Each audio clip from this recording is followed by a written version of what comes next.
नमस्कार, बहुत स्वागत आपके साथ। मैं ललित प्रजापति। और मिडिल ईस्ट में जिस तरह के हालात बने हैं, बार बार ये कहा जा रहा था कि क्या चाइना मदद कर रहा है, किस तरह की मदद कर रहा है, और एग्जैक्ट लोकेशन आखिर कैसे जो ईरान है उससे मिल जाती है और अमेरिका का इतना भारी नुकसान हो जाता है। इसे लेकर अब एक रिपोर्ट में दावा कर दिया गया। वो रिपोर्ट क्या कुछ कह रही है, कैसे ये पूरी जासूसी की गई, कैसे ईरान को इनपुट मिल रहे थे ताकि वो इतने सटीक हमले कर पा रहा था। लेकिन मिडिल ईस्ट में सिर्फ इतना ही नहीं है।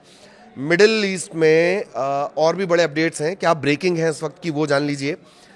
डोनाल्ड ट्रंप ने ये कह दिया है, फॉक्स न्यूज़ को उन्होंने कहा है कि युद्ध लगभग समाप्त होने के करीब है, पाकिस्तान में आमने सामने की बातचीत हो सकती है, 2 दिन में ये बातचीत हो सकती है, इस तरह की बात उन्होंने कही। हालांकि 2 दिन में ये बातचीत नहीं हो पाएगी। क्यों नहीं हो पाएगी वो मैं आपको बताऊंगा।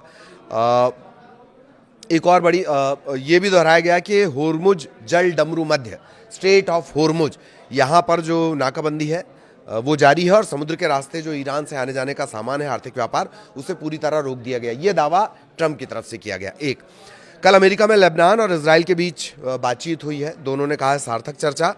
और जब सार्थक चर्चा की बात हो रही थी तो इजराइल और हिजबुल्लाह, इन दोनों के बीच हमले भी चल रहे थे। बहुत सारे मसलों पर चर्चा हुई है।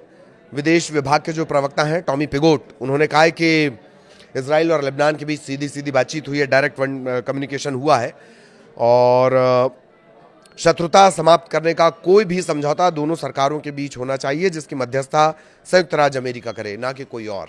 समझ रहे हो आप? ये कहा जा रहा है कि इजराइल और लेबनान के बीच एक बातचीत हुई, अफसरों के लेवल पे एक बातचीत हुई, और उसी दौरान कुछ मिनटों के अंतराल की बड़ी ब्रेकिंग ये है कि इजरायली सेना ने जहरानी नदी के दक्षिण में रहने वाले निवासियों के लिए चेतावनी जारी कर दी है। लेबनान में जो जहरानी नदी के किनारे होते हैं, उनके प्रवक्ता हैं एक्स पर, उन्होंने लिखा कि हवाई हमले जारी हैं, इलाके में भारी बल के साथ कार्रवाई की जा रही है, जहरानी नदी के दक्षिण में रहना आपके और आपके परिवार के जीवन के लिए खतरा हो सकता है। ये बातचीत जब टेबल पे चल रही है उस दौरान के ये इनपुट है। अब आप अंदाजा लगा लीजिए कि दरअसल क्या स्थितियां हैं। अब ईरान का एक अपडेट है। ईरान ने यह भी कहा है, ईरान की तरफ से बात आई है, ईरान के जो नुकसान है उसको लेकर भी बार बार बात आ रही है, क्योंकि वो कह रहा है मुझे नुकसान चाहिए, नुकसान का मुआवजा चाहिए। और बाकायदा इसमें वो यूएन चार्टर, यूएन के जो नियम होते हैं, संयुक्त राष्ट्र के जो नियम है, उनका हवाला दे रहा है। ठीक है। एक बड़ा बयान आया है कि ईरान जो है, ईरान के जो विज्ञान मंत्री हैं, वो कह रहे हैं कि ऐसे दुश्मन का सामना कर रहे हैं जो नैतिकता, कानून या किसी भी अन्य व्यवस्था का पालन नहीं कर सकता है। मंत्री हुसैन सिमाई सराफ, उन्होंने कहा है कि देश में निर्मित कोई भी सुविधा खतरे में है। ये ईरान के जो विज्ञान मंत्री, उनका ये कहना है। रूस का भी एक जिक्र आ रहा है कि विदेश मंत्री सर्गेई लावरोव ने कहा है कि अमेरिकी आक्रामकता ना होती तो Iran Hormuz, straight of Hormuz, इसे कभी बंद नहीं करता, और होर्मुज स्ट्रेट के समाधान तक पहुंचने के लिए मॉस्को ईरान और अमेरिका के बीच निरंतर बातचीत को बढ़ावा दे रहा है।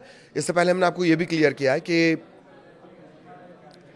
रूस इस बात के लिए भी तैयार है कि आप अपना एनरिच यूरेनियम, ईरान का जिस यूरेनियम से आपको दिक्कत है, वो पूरा का पूरा रशिया रखने को तैयार है।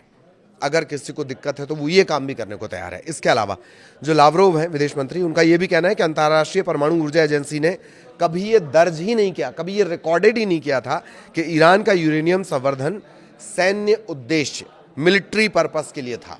ये एक बड़ा बयान उन्होंने कहा है। और होर्मुज का भी उन्होंने जिक्र किया कि उसके बंद होने से क्या स्थितियां होती हैं। एक कुवैत से अपडेट है।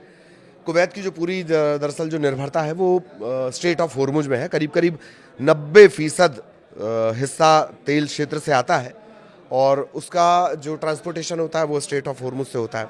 कतर के जो विदेश मंत्रालय के प्रवक्ता हैं, उन्होंने कहा कि पाकिस्तान और अमेरिका के साथ अपनी चिंताओं पर उन्होंने चर्चा की है और लगातार वो कोशिश कर रहे हैं कि बातचीत के दौर आगे चलें। अच्छा, अब एक बात आई थी कि डोनाल्ड ट्रंप ने कहा ना कि 2 दिनों के भीतर बातचीत हो जाएगी, लगभग ये इट्स ऑल ओवर, ये उन्होंने शब्द कहा है। लेकिन 2 दिनों के भीतर तो ये बातचीत नहीं हो पाएगी, क्योंकि जो पाकिस्तान के प्रधानमंत्री हैं शहबाज शरीफ, वो बाहर जा रहे हैं और 18 तारीख को वो लौटेंगे। तो अब पाकिस्तान से बयान आया है कि कुछ दिनों में होगी, हम ये नहीं कह सकते कि वो 2 दिनों में ही होगी। ईरान की तरफ से बार बार इजराइल और अमेरिका ने जो हमले किए हैं, उनसे जो नुकसान हुआ है उसकी भरपाई की जा रही है। संयुक्त राष्ट्र में तेहरान की तरफ से, मतलब ईरान की तरफ से बात उठाई गई है कि 5 क्षेत्रीय देशों को भी मुआवजा देना होगा।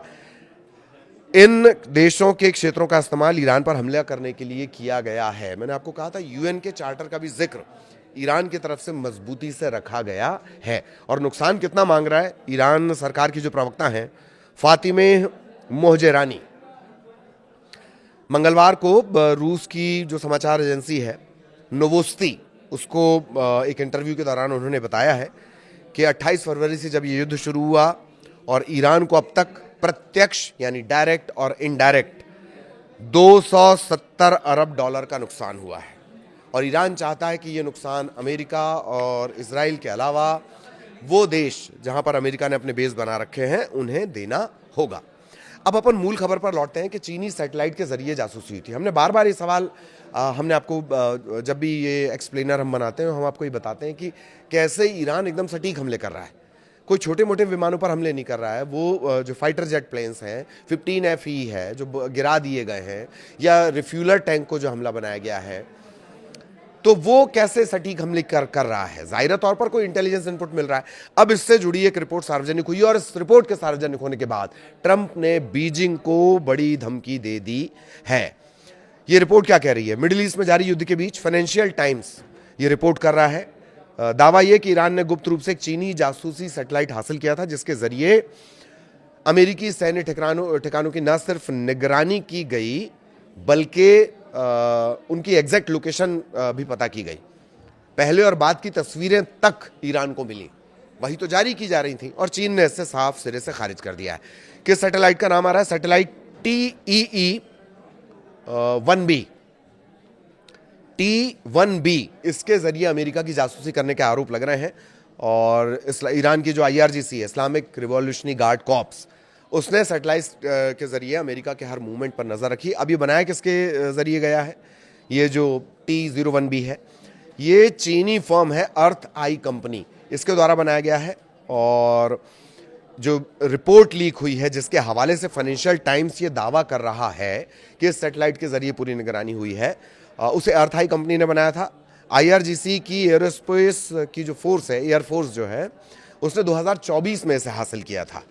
और बीजिंग स्थित कंपनी एम्पोसेट के कमर्शियल ग्राउंड स्टेशन तक उसे पहुंच दी गई थी ताकि वो डाटा को देख सके, डाटा पा सके और इमेजरी को कंट्रोल कर सके। इस रिपोर्ट में विस्तार से यह भी दावा किया गया कहां कहां हुआ, और आप तारीख मिला लीजिएगा, उसी तारीख को अमेरिका को भारी नुकसान भी हुए। सऊदी अरब 13 से 15 मार्च के बीच प्रिंस सुल्तान एयरबेस की तस्वीरें ली गई और संयोग से 14 मार्च को राष्ट्रपति ट्रंप ने माना था, पुष्टि की थी कि इस बेस पर अमेरिकी विमानों को निशाना बनाया गया है। आमतौर पर अमेरिका मानता नहीं है, पर 13 से 15 के बीच पूरा एक्सेस था, ईरान के पास वो एक्सेस था, हमला हुआ था। इसके अलावा सऊदी अरब का प्रिंस सुल्तान एयरबेस 13 से 15 मार्च, जॉर्डन और बहरीन, जॉर्डन की जो मुवाफक साल्टी एयरबेस है और बहरीन में अमेरिकी नौसेना के 5वें बेड़े, इनके ठिकानों की भी निगरानी हुई थी। उसी सैटेलाइट के जरिए वहीं से इनपुट ईरान को मिले थे। इराक में इरबिल एयरपोर्ट के आसपास के इलाकों को भी ट्रैक किया गया। IRGC ने बाद में यहां हमले का दावा किया था। चीन का यह कहना है कि सब झूठ और मनगढ़ंत है। जाहिरा तौर पर जब इस तरह के गंभीर आरोप लगेंगे कोई भी देश साफ तौर पर नहीं कहेगा।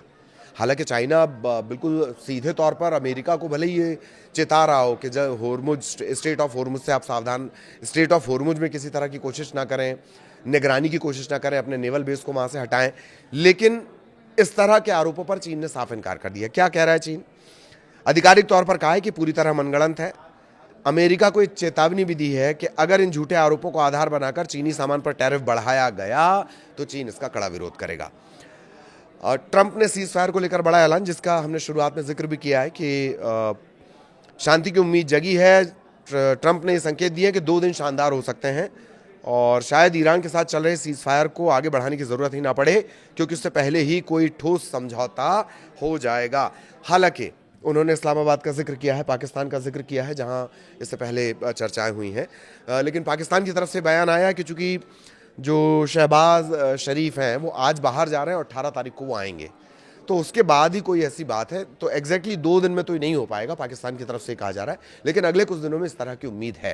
ये सारे अपडेट जो मिडिल ईस्ट में इस वक्त चल रहे हैं वो हमने आपको बताए, और आखिरकार वो बात जो बार बार कही जा रही थी कि चाइना से मदद मिल रही है, किस तरह की मदद मिल रही है और कैसे ईरान इतने सटीक निशाने लगा ले रहा है, उसको लेकर अब फाइनेंशियल टाइम्स की रिपोर्ट के हवाले से ये एक बड़ा दावा किया गया है।